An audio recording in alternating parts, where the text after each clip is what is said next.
there will be a lot of challenges, it's just inevitable, and there's always more things to do than you can ever do yourself. And I think it's really important to try to build that balance in your life. Whether you have kids or don't have kids, it doesn't matter. For your sanity, important to have some balance. And as much as I love working on, my startup, and I just remember those days or periods when I was like constantly working, it's unhealthy. Like you feel it, you keep doing that, but you still feel it.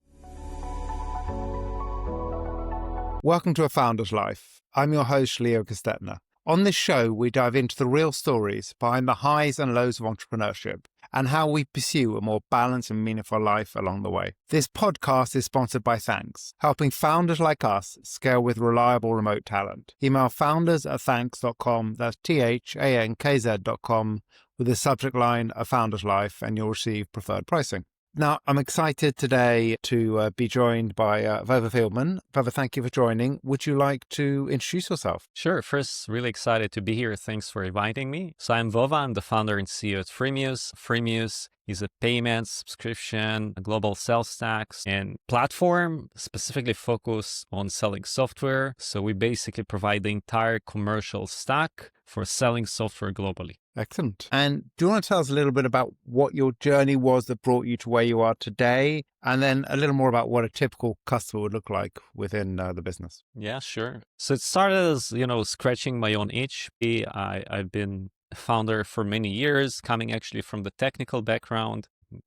A developer, studied computer science and math. And when my previous company was acquired, I was kind of thinking what I'm going to do next. And I had this side hobby thing, a little micro SaaS that I decided let's try to turn that into a business. I created a little team and we worked about a year commercializing the solution from like a free widget to a subscription-based SaaS. It worked pretty well. We started, to take money home. But what was really interesting to discover is that the core product didn't change at all. It was something that I myself built before the AI era in 2 weekends of my spare time.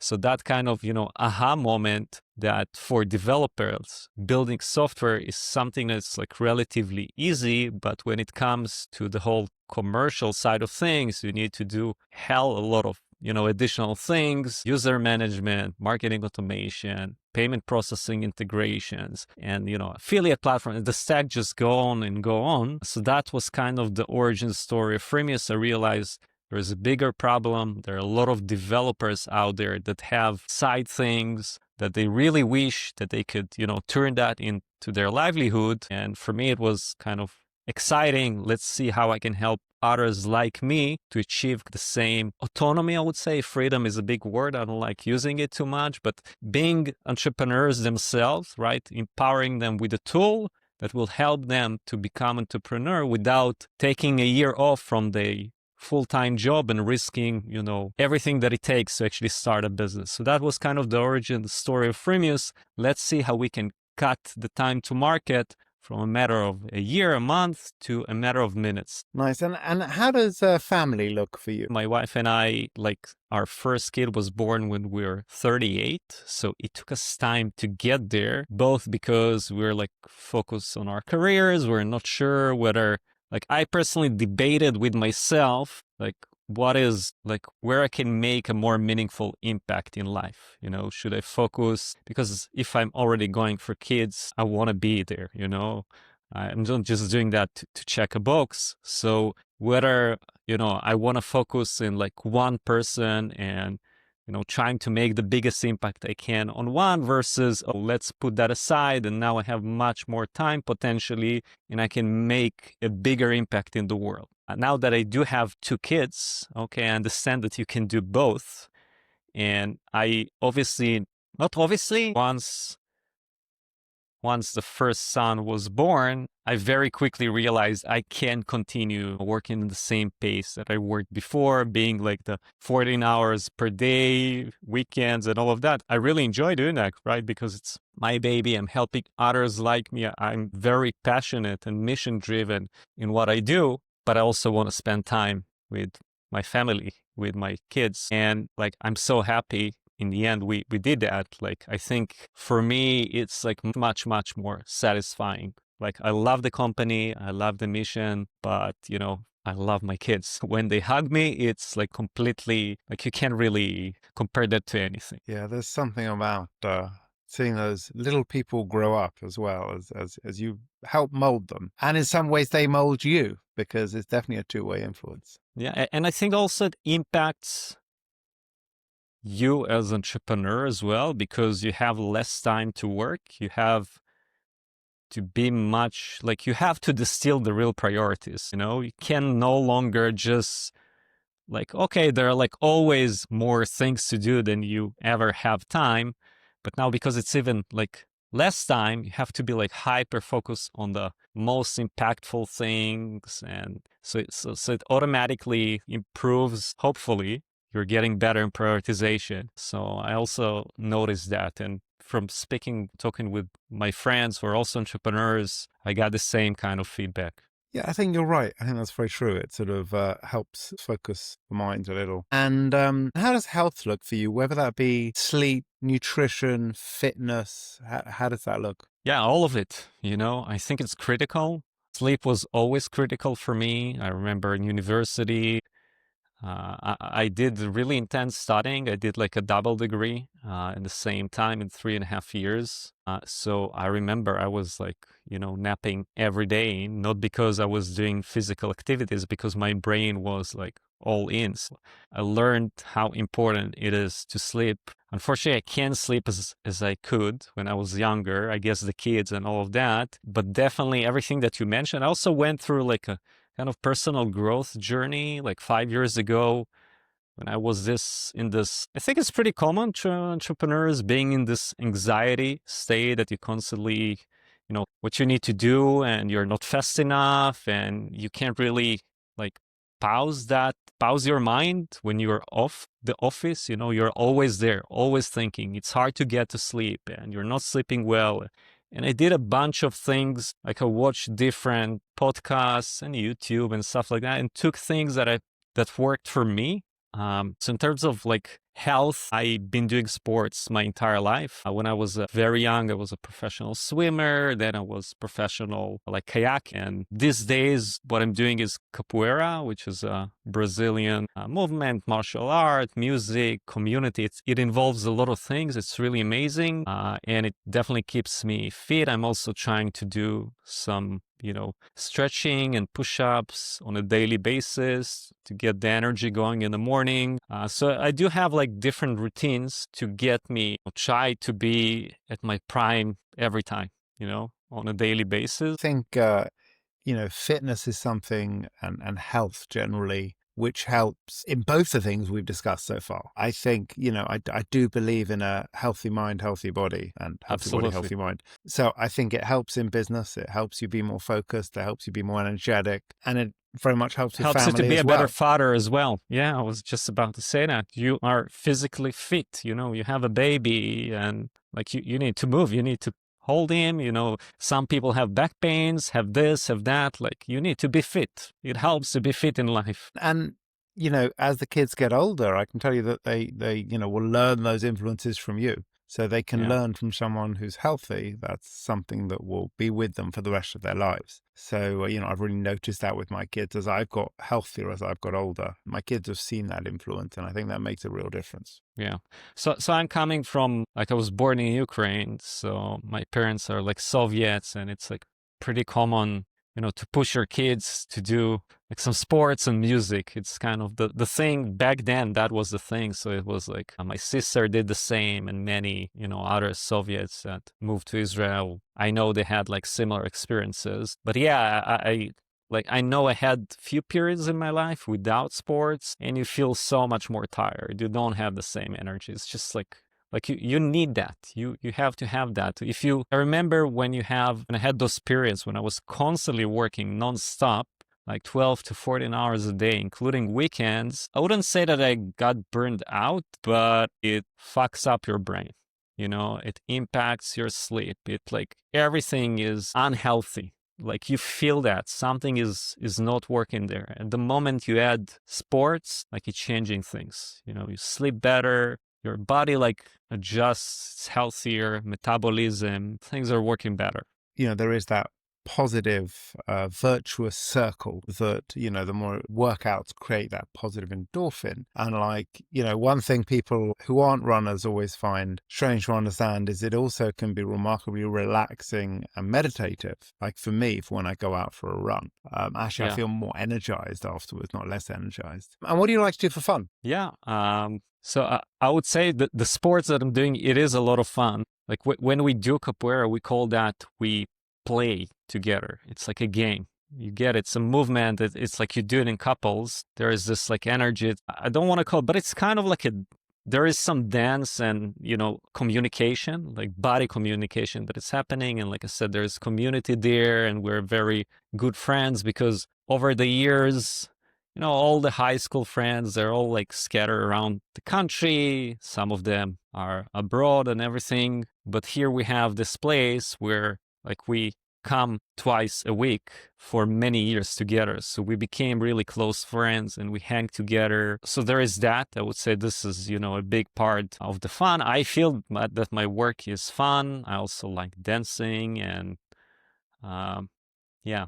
There's a limit to my time as well. I like to do many things, but there's just so much, a limit of time. And for you, we've talked about all these different things. How do you lead a balanced life? So in whatever definition that looks like. And again, I don't count a balanced life as your permanent imbalance because no one is. But, that overall balanced life, how do you lead that? Yeah, I think I learned over the years how to, when I end up my day. I also in a better place right now when it comes to my team and the company. I have strong team members that I can rely on. I'm currently more on I'm leading the company and less executing myself. So I think it frees up some time. I remember when my first son was born, I was you walk in a park with your son in the stroller, but I can still communicate with the team, still have meetings. So it allows you like more freedom when it comes to that. But yeah, I think that the key is to be able to, to separate. There is the work, there is the life. Of course, sometimes there are crises and you have to step in. But I really learned over the years that was also part of that like growth journey to focus at the now. And be able to really, whatever crisis it is, if I'm not dealing with a crisis right now, I'm not worried about that. Because I feel that the more you grow in life, in terms of age, there are more problems. It's just how, I don't know, this is what's happening. Maybe it will change. I don't know. We'll see. But it's like there's more pressure, bigger challenges, bigger problems. Everything is bigger. And if you're constantly in stress about that, it's just like so hard. You're constantly in anxiety. And because part of that journey, I was also exposed to Stoicism and that approach. I like really connected with that and being less worried about the things that I don't have control of in life, not taking it to your heart. And so I'm trying to be like more chill. What has been a pivotal moment in your life? The kids, for sure. That's like a big thing that is changing. Like I feel that in the end, it's like any big changes, it's like gradual, small incremental changes. And that's how I also try to like approach things in life. Constantly, look on the ongoing growth and not necessarily like the big milestones or like something that's pivotal. Like I can say, oh, we moved to a different apartment, or we did this, or we moved to a different city, or we lived in a different country. And so those were milestones, it wasn't something that just happened for no reason. There were like things that were built to that moment. But yeah, like I participated in some startup accelerators that really changed my life. Like when I started with entrepreneurship in Israel, which was, I don't know, 2010, 9, something like that, the ecosystem wasn't as what it is today. And like my parents don't have any like startups background. My father is a dentist, my mother is a teacher. So we're trying to figure out things ourselves. And then we got accepted to Techstars in Boston and got there and really got education of what it means to build a startup, build a company, the importance of networking. And through that journey, there were like, people that made big impacts on me, something that, was memorable and meaningful. I remember we had a mentor from Zynga in in Techstars, and we had a meeting with him. And our solution was very technological, what we were doing back then with the startup. And he was like asking, giving us some feedback, and he was talking about the UI or something like that. We're like, yeah, it's a UI, who cares? Something like that. That was the reaction. He looked at us, and he's coming from the gaming industry where, I mean, it's not only gaming, but he like told us, get out of this room. I mean, he was half joking, but like that was something, that reaction made a difference. It was pivotal. Like if I'm looking that moment, that was when I realized, okay, like we are clearly missing something out. So that was something about the importance of, interfaces and how people don't really care about what's happening behind the scenes. What they really care about is the experience and how things look like. So it's like obvious to talk about this stuff now, but as you grow through your entrepreneurial journey, you get those like smart people along the way that tell you those things, and you're like, aha, right. So there are many of those that eventually led me to where I am today, and I'm trying to pay it forward through what I'm doing. Freemius, like our target audience, indie developers, small software companies, many that going through the same entrepreneurial journey that I went through. And a big part of what we do, in addition to the platform and the technical solution, we also acknowledge that because it's a revenue share model, like our success is directly dependent on the success of the companies that are using Freemius. So we want to help them be more successful. And one way to do that is help them strategically on things like pricing and marketing and acknowledging those small things and the UI and the product. And so I feel that a lot of like my personal journey eventually kind of brought me to the mission that I'm doing today, trying to help others to do the same, to go through a similar journey. Lovely. And what's one piece of advice you would give to an aspiring entrepreneur? Yeah, I think that there'll be a lot of challenges, and it's just inevitable. And there's always more things to do than you can ever do yourself. And I think it's really important to like be more calm and not take things too much to your heart, and try to build that balance in your life. Whether you have kids or don't have kids, it doesn't matter. For your sanity, it's important to have some balance. And as much as I love working on, my startup, and I just remember those days or periods when I was like constantly working, it's unhealthy. Like you feel it, you keep doing that, but you still feel it. So I think the advice is understand that there are challenges, don't take them to your heart, try to think, not take them emotionally, personally, and just do the best. Like the way I'm trying, maybe it's not only for founders, but in general, right? Like the way I see living my life is I learned to trust myself and my decisions, and at any point in time, I'm trying to make the best decision based on the knowledge and the experience and my intuition. I do trust my intuition. And if I make a mistake, I try to learn from it, right? To do some retrospective reflection with myself, try to be a better person tomorrow. But I don't like grind on that. I don't eat myself. Oh, why did I do this? Yeah, we all make mistakes. That's how you grow in life, So like be more chill. Just try to do your best and learn from it all the time. Like, I think it's super important to have that, like, infinite student mindset, or however you want to call that. This is the way to evolve, and also pushing yourself out of your comfort zone, because this is how you grow. If you are feeling like everything is coming easy to you and you don't need to, itch about it, then you're not growing. Nice. And how can people find you? Yeah, I'm all over the place. I'm on LinkedIn, Vova Feldman. I'm on X, the same handler. Instagram, whatever, Blue Sky, I'm there. Yeah, I'm also on YouTube. I have a YouTube channel. So if you are interested to see, my kind of growth journey as an entrepreneur, sharing a lot of lessons, trying to build in public to a certain extent, and kind of sharing, like I'm very active now on LinkedIn and X, trying to share the real things that are happening in Freemius, how I'm building Freemius, the challenges that we're having, the iterations, customers, things that I'm conducting, like office hours on a weekly basis with other software founders, SaaS companies. So also sharing those lessons for others to learn from. Yeah, I'm on social media. You can find me everywhere, basically. Well, thank you for joining us today. Thanks for having me. And thanks for listening to today's episode. If you enjoyed the conversation, don't forget to subscribe to the channel, tell your friends, and please leave a review.